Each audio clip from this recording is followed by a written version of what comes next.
Hey, what's up, everyone? Thanks for tuning in. Quick update, real quick. First of all, Happy New Year. Hopefully, everyone had a decent, safe New Year and a Merry Christmas. My Christmas was tough. Christmas week was really tough. I was really sick. I had something in my throat. I don't know what. And we had our flooring done that week. And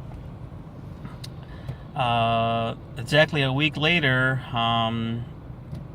one of the lines behind the wall or pipes or something, I don't know, went out. So it flooded the kitchen and the bathroom and all that.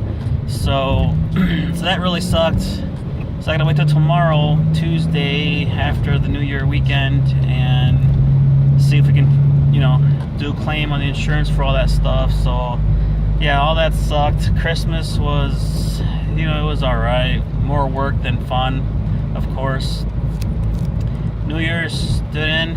I want to let you guys know that I just got done installing my KYB front struts and rear shocks. This is something I didn't want to record, but I did start the install yesterday, and it was really cold yesterday. It was like in the 30s with wind. 30s ain't too bad, but it's 30s in wind. I was working outside. I did a quick little clip on trying to do the rear, one of the rear driver's side. Everything went perfect on that rear shock. But of course it was cold. I no one helping me. I don't have a camera stand or tripod or anything like that. I'm just really recording off of my phone, and it was just a really shitty video. So I'm not sure if I'm gonna post it up. If you guys want me to post it up, I'll post it up just for whatever. But yeah, I had no issues with my rear driver's side. Then when I got to the passenger side, God help me, I don't know what the hell happened. The exact same thing happened that happens to a lot of people on the rear shocks. Is one bolt just could not come out. It just could not come out, and I was having so many issues with that. I tried to remove the bolt. It didn't budge. I put a breaker bar on it. Didn't budge. I went to the store and I bought one of those socket sets that's supposed to, the ones with the little, I guess, I don't know, the little prongs in the inside, that the metal prongs that's supposed to help grab all the rounded bolts and all that stuff or whatever. And it literally did not, it just didn't work. It sucked. It didn't work. It just went straight all the way around, and I'm like, okay, well, I'm screwed. I have nowhere to take this out, and I don't really want to put a torch on the shock bolts, because the shock is just right there, and I don't want to get that too heated up and everything like that, and cause any shock drama or madness as a result of all the excessive heat. But to try to heat up that bolt. But either way, it's stripped. I can't put anything on it. I can't even put a 13 millimeter on it yet. But so I left that rear one alone. I have the other rear one on the driver's side there, and I went ahead and started doing the fronts. The fronts was okay. Everything went through with the front. I rented a spring compressing tool, and oops, I'm not going here. Sorry. I rented a spring compression tool, and that went through. It was fine. It was fine. My only issue I had with that was I didn't know the struts nuts. You had to have a special tool with it, so you can remove the nut just by yourself with. Sorry guys, I'm just making some weird turns here. So that caused a delay yesterday. Plus it was getting kind of cold. It was already 4 or 5 o'clock. It was getting dark. I'm like, I'm done for today. And where are we? All right. And this morning I went at it again, and what I did, I was looking around. I went to a couple stores and called a couple places, see if they have that special socket for the strut nuts, and of course they didn't. So what I did is I went home and I had a piece of hose, rubber hose, like a coolant hose or a heater hose, and I just cut about an inch off, and I grabbed my vice grips, pliers, and I put that hose over the 17mm socket, deep weld socket, and I gripped it as hard as I could with the with the vice grips, and I got an Allen key, put that on the nut, put the socket on there, and just started turning away, and it worked. So thank God that went through just fine. The front ones weren't too bad at all.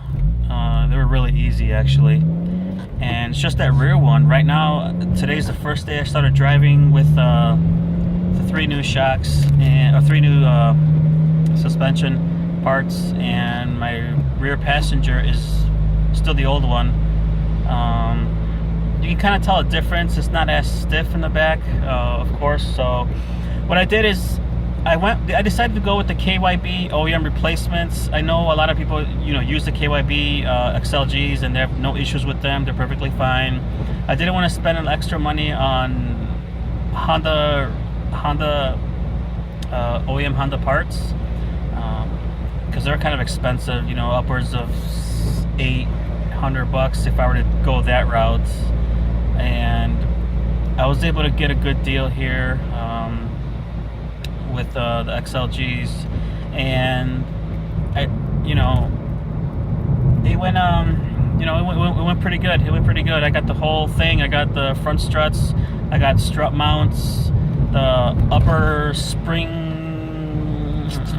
I guess the upper spring seats, lower spring seats for the front, new bump stops, strut mount cap, and just the rear shocks by themselves. And I ended up paying like $370, $375 for the entire thing, and so it wasn't too bad of a deal. So instead of doing like aftermarket performance, I don't want to do no coilovers or anything like that. That's kind of out of my league. I'm not doing any autocross or anything like that. I'm not adjusting the height of the car 3-4 times a year for specific purposes or anything like that.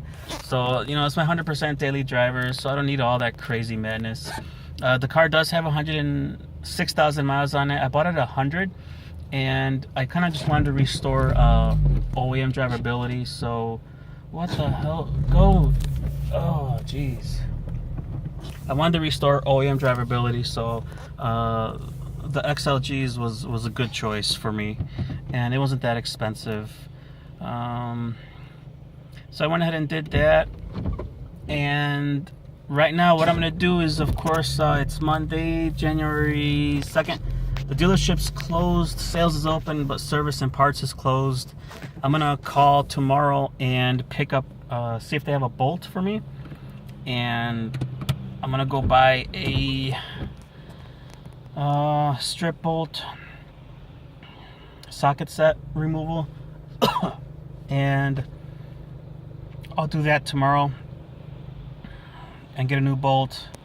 Otherwise, I did call a couple shops. They said that they can have it removed for like $45-50, but it's like, dang, it's a lot of money just for, I'll just rather buy a set for like $25, use it once, go return it if I have to. Otherwise, I'll just keep it.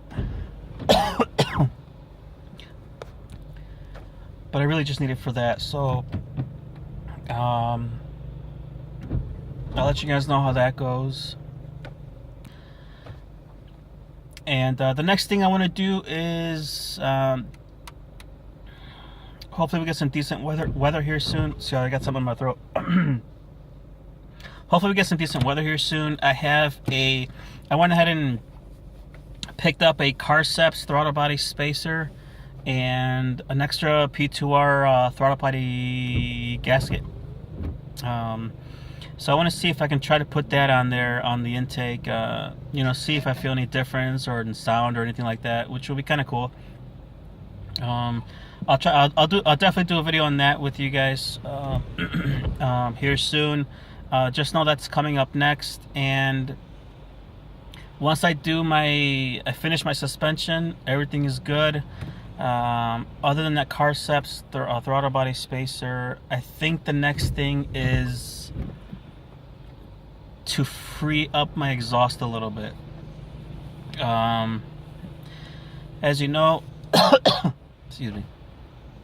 As you know, I really want to put in the NVIDIA header on this car, and of course I'm gonna do the Q300. I had it before; it was perfect. I loved it. It gave me the right sound I was looking for. So the Q300 is gonna be 100%. And as far as the header, I think I'm gonna just go ahead and do the NVIDIA header. I've been debating about doing the K-tuned header, the raw stainless header, and have it painted and putting it on. But I like the idea that of the NVIDIA header and exhaust paired up. It's gonna flow right through nice and easy. And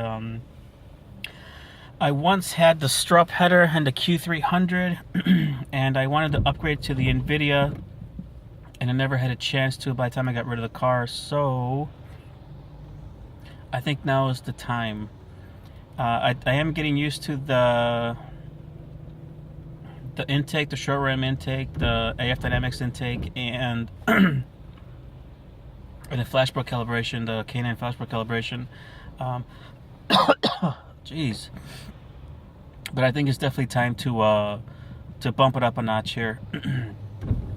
I don't know if I'm gonna do the header and exhaust at the same time, but I'm definitely, if I come across a good deal within the next week or two, I'll pick them up both, but definitely the header. And if I get a chance to get both of them, I'll install the header first and then exhaust. Kind of give you guys an update or review on that on the header before the exhaust. Otherwise, I mean, it's just those two things. Let's see. Otherwise, I'm still working on a couple things. I'm hoping to get maybe some money or something, work something out so I can just pick up a supercharger here. That guy that's got it for sale locally, the CT Engineering Stage 2 kit, still has it for sale. I think he's had it for sale since last February, so I don't see anyone buying it anytime soon. If I can come up with the funds, I'll definitely be picking that up. That was my ultimate goal last time, have the Stage 2 and the NVIDIA header, and I was like, that's it, that's all I need. But let's see how things go, guys. Honestly, I mean, anything can happen. I got the Carceps throttle body spacer. I like the Carceps spacer because I like how it says Carceps or engineering or whatever. Anything that has engineering on it just looks really cool in my opinion. So I went ahead and picked that up. It's just a regular silver. Nothing too crazy. I'm not going to do any red or anything like that. I don't want anything to stick out too much. But I think that's it for now. Let me do what I gotta do. I'll keep you guys posted on everything. All right. Thanks for sticking around. Stay tuned. Later.